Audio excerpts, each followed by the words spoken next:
With protection. এখানে তো বাতাস আছে, গাছের ছায়া আছে, আপনার ভালো থাকেন। নির্বাচন যে উৎসব আজকে কিন্তু মনে হচ্ছে প্রকৃতিও কিন্তু আমাদের ফেভারে, একটা মনোরম পরিবেশ, শান্ত স্নিগ্ধ, তাই না? শান্তিপূর্ণভাবে ভোটাররা দেখেন লাইনে দাঁড়িয়ে আছে, এবং যেটা আমরা অতীতে দেখে আসছি আজকে কিন্তু সেটা হচ্ছে।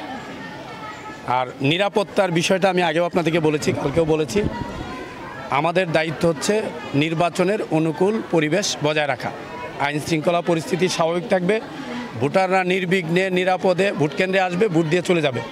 এখন পর্যন্ত সেই পরিবেশ বজায় আছে। অভয়নগর এবং বাগারপাড়ায় কোনো ধরনের অপ্রীতিকর কোনো ঘটনার সংবাদ আপনারাও নিশ্চয়ই পান নাই, আমরাও পাননি, আমরাও পাইনি।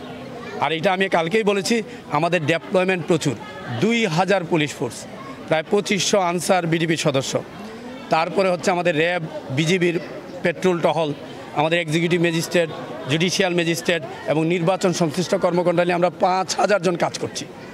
এক কথা আমি যেটা বলি, নিরাপত্তার কোনো সমস্যা নাই, কারোর মধ্যে নিরাপত্তা বোধ। আমি ভোটারকে জিজ্ঞাসা করেছি, আমাদের যে স্ট্রাইকিং এবং মোবাইল আছে তারা গ্রামে গ্রামেও কিন্তু যাচ্ছে, যে আসতে কোনো অসুবিধা হচ্ছে কিনা, রাস্তায় কোনো অসুবিধা হচ্ছে না, কেন্দ্রে তো আপনারা দেখতেই পাচ্ছেন। আর আমি কালকে যেটি বলেছিলাম, দেখেন একটি কেন্দ্রে 20 থেকে 24 জন আনসার এবং পুলিশের সদস্য আছে, নিরাপত্তা বাহিনী দেখতেছেন।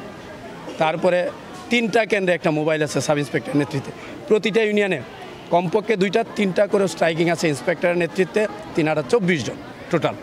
তার মানে নিরাপত্তার যে জাল, আমাদের যে নিরাপত্তা পরিকল্পনা আমরা যেভাবে ডেপ্লয়মেন্ট করেছি, তাতে আমরা এই ধরনের কোনো অসুবিধা এখন পর্যন্ত পরিলক্ষিত হয় নাই। ভবিষ্যতেও নির্বাচন শেষ না হওয়া পর্যন্ত বা পরবর্তীতে এটা হবে না।